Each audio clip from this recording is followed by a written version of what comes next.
Hey everyone, welcome to the recap show. We are recapping last week's Dojo Live on Wednesday. The cast is here. We're here to enjoy having a good conversation. We have 5 key things that came out of that conversation. We talked about empathy, culture, the candidate experience, hiring for attitude instead of skills, efficiency versus relationship, and engagement from new hires. We may not get to all of them because we're going to try to do this in 10 minutes, so bear with us. We might only get to 2. I want to welcome the rest of my co-hosts. Kim is with us and Laura's with us. Thank you for joining today. So last week's show, we talked about the importance of creating a great experience for employees. And specifically, we focused on new hires and the experience they have. Hiring and scaling your startup was the key topic. And I thought it was interesting, many things that came up, because a lot of companies focus on the customer experience, and yet there seems to be a disconnect when it comes to the candidate experience, specifically with some recruiters who may not necessarily take the time to build relationship. There's a lot of efficiencies. Let's just get to the point, understand what's going on. Is this the right fit? Is this not the right fit? And some of the comments that were made were about, trying to build better relationships with candidates to create a better experience. What did you guys think was, out of those 5 points, that resonated the most with you that you want to comment on today? Well, for me, I think it was just the idea of empathy in general. And I really liked how Chris Gannon, last week's host from Captivate, he told us one of his company values is this idea of being human, which coincidentally was a value that he borrowed from the previous employer, which I really loved. Side note, he actually reached out to the CEO of the previous company asking if he could use that value as he set out on his own venture, and he got the A-OK, which I thought was really cool, because it really I think speaks to the idea of the level of trust that there is with that previous relationship. And I think that just this idea that more and more companies, values aren't just something that they have on a wall, it's something that they actually live. And I think that particular value of being human, right, he lived it out by allowing that value to continue to grow and to go elsewhere, which I thought was pretty cool. But this idea of being human, I think Chris touched on something, and he said that there are 3 major decisions, right, that people make in their lives, and that's where they're going to live, who their partner is going to be, or if they choose not to have one, and then I think this idea of where they're going to work. And perhaps we forget about that, where we're going to work, and just how important and critical it is that we're playing with this major factor in someone's life that's going to have a direct impact on their lives. And so this idea of having to try to make that empathetic, making that a good experience, putting that humanity in the process, every time we're setting up an interview, every time we're going to hire someone, or even every time we're going to decline to hire someone, I think that it's important to keep that in mind. And then going on, beyond that, once they are hired, the responsibility that we have as companies to make that a great experience as well. Yeah, I liked a lot the idea of hire for attitude, train for skills. Specifically, I think I want to add more to that in the idea of intention, hire for intentionality. I think it's important to identify people who have empathy, emotional intelligence, but also their intention. What is sort of their purpose in life, and aligning those with the organizational purpose as well. I think that's really important. I've always believed you can train people to develop skills that are necessary to do their job, and they can learn, accounting, they can learn a good customer service. All these things can be learned, but you can't teach someone desire and intentionality and integrity. Those are things they have to have within themselves.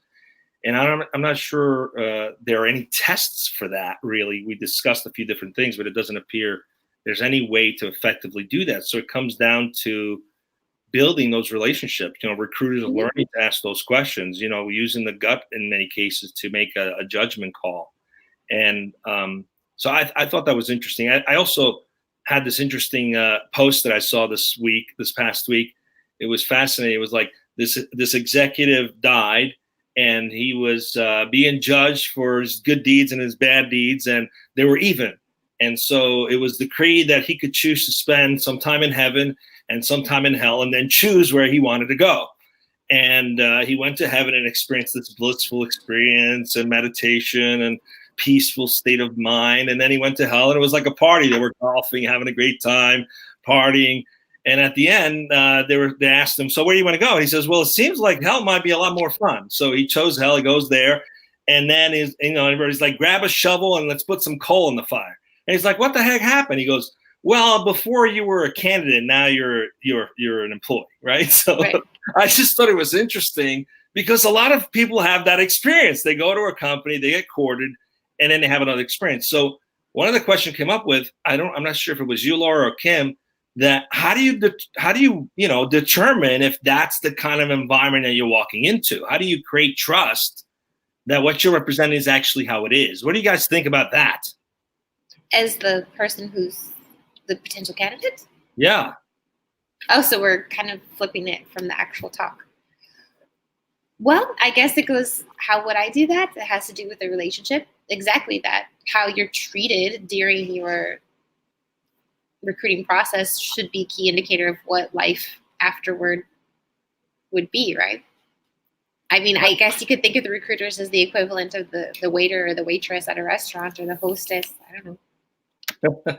But then it came to about engagement, right? We talked about, I think it was you, Laura, who mentioned, but how do you go beyond the great experience in hiring and then keeping that employee engaged? How do you create an environment where they don't feel like, oh, it was a great process, but now I'm here, I'm just like everybody else, shoving the coal into the fire. So how, do you guys remember what the comment he made about that, or have any thoughts around that, Laura? I think it was you who brought that question up.